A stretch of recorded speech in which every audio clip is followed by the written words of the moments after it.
Како денес изгледа Голиот оток, местото каде Тито испраќал луѓе како казна. Пред повеќе од 76 години на 9 јули 1949 година првата група политички прогонети од комунистичка Југославија се истовари на Голиот оток. Островот служел како концентрационен логор од 1949 до 56 година, а потоа и како обичен затвор. Ненаселен со векови, потоа жителите од околните области само повремено доаѓале да ги пуштат своите овци на пасење. Голиот оток бил претворен во концентрационен логор во 49 година по наредба на раководството на комунистичката партија и државата.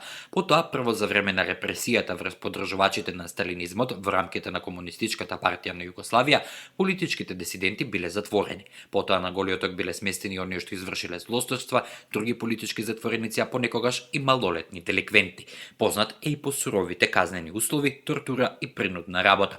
Се проценува дека низ логорот поминале од 17.000 до 32.000 затвореници, а бројот на убиени и починати никогаш не е точно утврден. Најактивната фаза на логорот со најбрутални методи било од 49 до 56 година, пошто тој бил трансформиран во обичен затвор. Престанал со работа во 1988 година, а целосно напуштен во 1989. Голиот оток сега го посетуваат само љубопитни туристи.